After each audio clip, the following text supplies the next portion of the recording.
This is Facts Only on Capital Drive. Sasa tunaona chirimwa chatiri kuda kutaura nezvacho. Kachirimwa ichocho ndo chinotibuditsira shuga. Saka ngatimbotanga tanzwisisa shuga inowanikwa mumaplants ose zvawo. Ichiuya iri byproduct inonzi photosynthesis.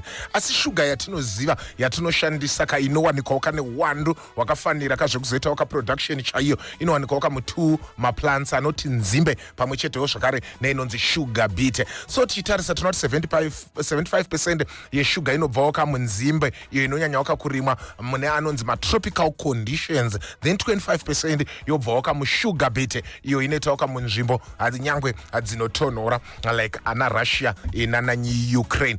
So before sugar yenzimbe yapo atinoona kuti kare kakwaishandiswawo kauchi, and tinoona zvakare kuti the first people kuzonge vakurimawo kanzimbe mumagarden avo vanhu kave kunana Papua New Guinea, and tinoona kuti nzimbe idzi vaidzirimirawo kufidha kanguruve dzavaichengeta ivo vaingodya dzekutsenga chete. Nokudaro tinoonawo zvakare kuti marecords aripo anoratidzawo kuti kukrystallizwa kweshuga kwakazotangawo iri nhauka yekudaka kuti zvive nyore pakuitransporta. Izvi zvakatangirawo muIndia pamwe chetewo nemuChina, and tinoona kuti panguva iyoyo shuga yaingotransportwa riri zibloko rimwe chete raizotsemurwa kuitawo kuti magranules tudiki kana richinge rasvika kwarinenge richibaya. Then tinoona kuti maSpanish traders pamwe chetewo zvakare nemaPortuguese ndo akazopinzawo tsvigiri muEurope, and titarisawo zvakare kutotanga kurimwa kwenzimbe muEurope maivawo muVenice inova nzvimbo yatinowanawo muItaly. Christopher Columbus ndiye akazoendesawo mbeu yenzimbe kuNorth America uko kwaizikanwa sekuti New World, and mbeu iyoyi yakatangawo kuenda pachitsuwa chinonzi Hispaniola. I think takambotsanangura kuti chitsuwa chinonzi Hispaniola ichocho chine chimiro chakaita sei. So pese patiri kutaura apa kauchaonawo kuti shuga yaidhura chaizvo, yakanga iri madzimambo nembumura zvekuti tinotoona kuti at one stage Henry III wemuBritain akada kutomboorder 3 kgs dzeshuga akadzishaya muBritain yose, ende tikutaurawo zvakare kuti panguva iyoyi teaspoon yeshuga yaita $5 pamari yemazuva ano muri muLondon. So titasa tinoti pakatangawo kuzonge takusvikawo kumakore kuma1850 tinoona kuti nzimbe dzanga dzatekesherawo pasi pose dzamumaregion akaita kana South America ana India uko kwekuti dzanga dzakurimwa dzakawanda, ende tinoonawo zvakare kuti price yetsvigiri yakazotangawo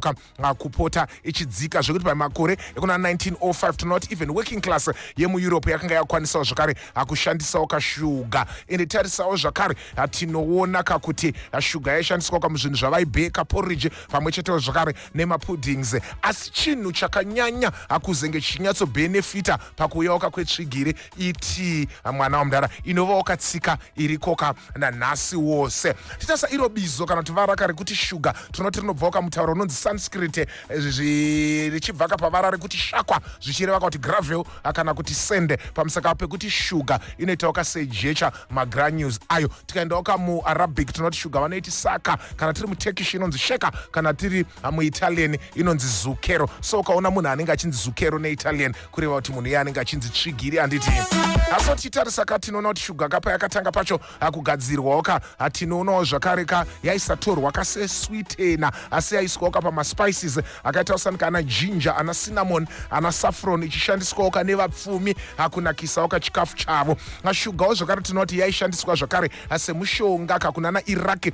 Shuga yaisanganiswawo nemafruits nemaspices kugadzirawo atingati isusu mamedicinal syrups nemapowders. Tikatarisa muBritain chaimo pakanga paana doctor vemaziso vaitoshandisawo sugar powder kurapawo maziso pamwe chetewo zvakare neaya anenge achiswinya. Tinoonawo zvakare kuti kudyawo shuga yakawanda kunogona kukonzera kuunyana kweganda kuburikidzawo neprocess inonziyo glycation, apo shuga inenge iri mumuviri inosunga maproteins izvo zvinoitawo kuti collagen iri muganda redu iomarare zvoita kuti ganda redu ritoka marinkles, ende tinotoonawo zvakare kuti shuga iri addictive zvakare zvakaitawo sefodya zvekuti tikakutongosiya kudya zvinhu zvine shuga ka1 zvinogona kukonzerawo marwadzo mumuviri, kumira kwemwoyo kana maflu like symptoms. Then tichitarisa tinoona kuti nzimbe dziri mugrass family, and according to the Food and Agriculture Organization tinoona kuti ndo crop inonyanya kurimwawo pasi pose kudarikawo mamwe macrops ose, zvekutoti muna 2019 about 242 million tons zeshuga dzakaproducwa pasi pose, 80% dzichibvawo kunzimbe, then 20% ichibvawo kushuga beet. Achitarisa tinoonawo zvakare kuti pachikafu pane 2 types dzeshuga, inovawo added sugar nenatural sugar. Asi tinoona kuti muviri wedu haukwanisi kuona mutsauko wezviviri izvi, ndazviri zviviri zvine chemical composition yakafanana. Asi tikatarisa tinoona according to Total Health varume nevakadzi vanofanira kudyawo tsvigiri ine uwandu hwakasiyana, zvekuti madzimai vanofanira kudyawo about 6 teaspoons pazuva, then varume vanotarisirwa kungodyawo 9 teaspoons dzetsvigiri pazuva. And tinoonawo zvakare kuti maAmericans ndo anonyanya kudyawo shuga yakawanda pazuva, zvekuitawo 22 teaspoons pazuva. Zvinobva pakuti vanodyawo zvinana madonuts, amadrinks akasiyana-siyana akusanganisirawo kofi. Then tikatarisawo zvakare maJerman ndo ari panumber 2 panhauka yekulazawo tsvigiri yakawanda. Tinoona zvakare kuti kana uine munhikwi ukangorovawo teaspoon imwe chete yeshuga, munhikwi iwoyo unobva waperawo fast. Uchaonawo zvakare kuti shuga tinoona kuti haiore, zvekuti inotoshandiswawo zvakare sepreservative, ichitoshandiswawo kuchengetedzawo zvikafu kunyanyanyanya zviya zvemumagaba. So ndosaka uchiona kuti zvinana baked beans zviya zvine kamwe kakutapira, so inhauka yetsvigiri inenge iripo. So tasa tinoona kuti mutsauko uri brown sugar white sugar tinoona kuti molasses chete inoitawo kuti brown sugar ive dhaka, asi nutritional difference pamhando mbiri idzi ingori diki chose. Titarisawo zvakare tinoona kuti nyika yeBrazil neIndia ndo dzimwewo dzinonyanyawo kurimawo nzimbe, then Russia ndo inonyanyawo zvakare kurimawo yatataura iya inonzi sugar beet. So ndo zvatanga tiinazvo zuva ranhasi maringe netsvigiri. That was Facts Only on Capital Drive.